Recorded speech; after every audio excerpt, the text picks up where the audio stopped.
I've just started a new job. After starting to look, probably interviewed about 40 times. And today I would like to share some tips and tricks. What I found baffling is that on the basis of 2 or 3 hours of talking to face contact with a potential employer, they are expected to make the right decision of hiring somebody for 2, 3, 4 years. And what I've been pleased to see is more people employing work sample tests or take-home analytical exercise. Now, I know they're a bit of a pain in the neck because you kind of have to invest time in doing them, but they are a very good predictor of on-the-job performance, or so I believe. Now, if you think about it, the process is pretty simple. You get given a task, can be open-ended or can be quite specific. Some data, hopefully, you analyze it, and it can be, I've had no deadline at one point. In some cases, I've been asked to do a task on the spot, been given an hour of time to analyze a data set and present for half an hour. So it varies really on the spectrum. Shifting gears slightly, it's useful to start thinking about employers' perspective. What are they looking for?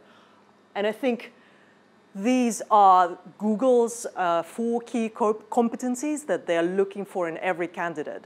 Now, it won't be relevant for everybody, but across the tech sector, tech startups that I've interviewed with, I found these very relevant. Now, general cognitive ability is about your attitude to learning, ability to learn. Leadership is about taking ownership of processes, projects, stepping up as well as stepping down. And culture fit is about values alignment with the employer's values. Now, I can't help you much about those, but we can look at role-related knowledge. Now, breaking this down slightly, I think 2 things really matter are the analytical skill and communication. In the flow that I've presented before, let's look at it step by step. So data, start with that. Start with understanding what it is that you're expected to do. Start with understanding the data. What are the relationships between different tables that you might have? Are there any limitations that jump out or the ones that you might expect to happen? Are you expected to do any cleanup? And even at this early stage, you can also demonstrate some communication skills. You can email the employer and say, hey, I didn't understand what this question meant. You can clarify the assumptions and ask clarifying questions. And also understand what criteria the employer will judge you against. I think equally as important.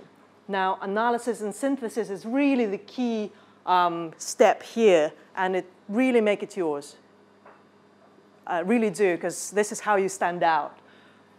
You can use tools like Tableau, very, very, very important, very good, but also feel free that it's tool agnostic.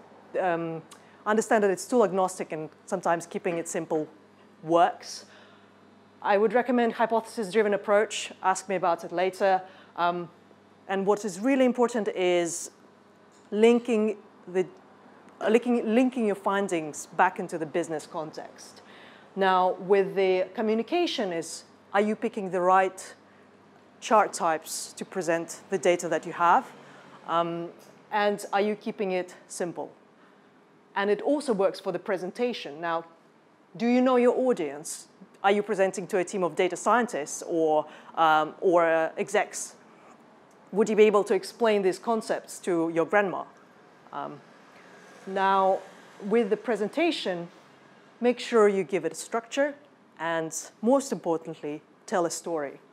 Now, my story is that I've had over these 40 interviews and I've landed a job that I really enjoy. Bonus tips, ask for feedback. Oops. Ask for feedback. Now, in one time I messed up the test, but I've received 2 pages of written feedback that I could really dig into and understand. Enjoy it, really do, because it's a test drive of your potential future relationship with your employer. And if you don't enjoy that, how can you expect to enjoy the job? Now that's it from me. Are there any questions?